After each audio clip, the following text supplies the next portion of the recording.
Hello, Psych 101 students. I wanted to talk to you a little bit about the Psych 101 study guide. Remember, it is required. It is something you do really need. It will tell you what you have to learn in order to do well in this course and to do well in the tests. So I'm just going to spend a few minutes pointing out some details of it. You can see here that there's an introduction for you to read, and we'll come back to the studying section in a few minutes. But let me go down to module 1. And this is, you'll see all 7 modules are laid out the same way. It will start by telling you what's included in the module. So for module 1, it includes chapter 1, the appendix in the part of the appendix in the book, and a Scientific American article, which is available on one of the tiles in our main menu. The next thing to know is that there will be what's called learning objectives. You can see LO1 here, and there will be 10 of them per module. What's important about these learning objectives is that it's splitting each module into 10 sections, and when it comes time to do the test, you'll be given 2 questions from each learning objective. So this is telling you exactly what subjects are going to be on the test, and you know that there'll be 2 from each of these learning objectives. It's also going to tell you what sections you can skip that won't be covered. So if you look here, for instance, learning objective 1 includes sections 1.1 and 1.3. There's a note here, 1.2 ends up being covered in the final learning objective of this module, learning objective 10, excuse me. But there will be some sections that are completely missed. So, we jump from 3 to 5 here.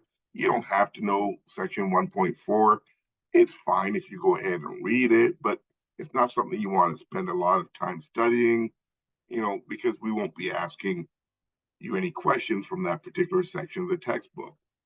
Now, there's no other sections skipped in this first chapter, but throughout the course, there are times where we may skip a number of sections in a chapter, and we may move around and out of order at times with these learning objectives.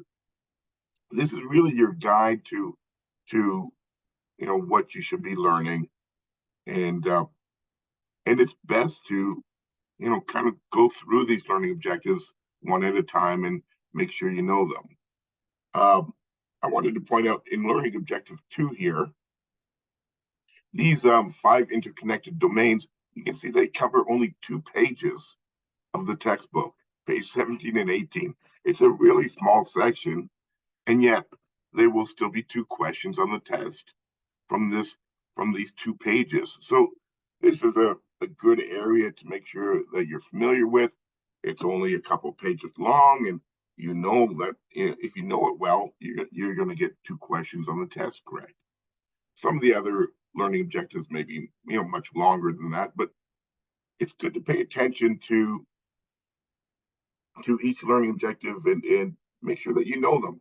Later, as you get ready for the test and you're studying, you can use it as a study guide. So you can start to go through and say, okay, do I remember, what the biological domain is, or what the cognitive domain is, or the developmental domain? Like, you can kind of test yourself and make sure that when you look at each of these points, you understand what it's taught. You remember and understand what it talked about. Okay, going on down here, I'm just going to scroll down to the last couple of objectives. So we get to learning objective 9 here, and this is the part that's in the appendix. So, if you're not using the study guide, you may not have even thought to go there. So it's telling you, it comes at the end of the book, and we're not covering all the appendix. You can see that you just need to know from page 5 of the appendix up to page 11. So, once again, there's no use concentrating any studying or on those first 4 pages because they're not going to be covered on the test. So this is really telling you, once again, this is what you need to know. This is your study guide. Going to learning objective 10, you can see this is where we end up mixing a few different sources together. It starts with pages 6 to 9. That's section 1.2, the one that was skipped earlier. But if you wait to read that section now, or to learn that section now, it's going to blend in well with the other parts of this learning objective, because we have 3 different sources all talking about study skills. So you'll go back, you read pages 6 to 9, make sure you understand what the books is, and then pages 3 to 4 of the study guide. Once again, we have that section at the beginning here on studying, and this is also covered on the test. So this isn't just for your use, although it does give you great studying pointers, but you also know it's going to be covered on the test. So this is just a couple of pages, as you can see. And what you'll find is that, hey, there's a lot of overlap between this and what was in section 1.2 back on pages 6 to 9. And then we direct you to the Scientific American article. That's also talking about studying, what types of studying work, which types don't work. And there's a nice mesh between these 3 different sources, where you'll really learn a lot about studying. Okay. I will be presenting videos one at a time for each learning objective. Some of them will be short, some of them a little bit longer, depending on what the material is, but they will all appear separately. I used to do longer videos, but I know that the attention of students doesn't always hold up with an hour video or so. So I'm trying to do shorter, concise videos with one learning objective at a time. I guess the last thing I want to point out is that after chapter 1, starting with module 2, after module 1, starting with module 2, every other module from 2 onwards up to 7 will include 2 chapters. So there's going to be a little bit more material that you have to learn after this first module. Because 2 chapters is more than 1. Okay.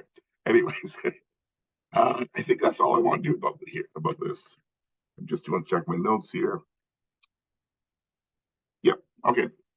Anyway, so that is the study guide. Make sure you do pay attention to it and use it so you know what to read and what to learn and what to study. Once again, have a great day, everyone. And we will begin into the textbook in the next video.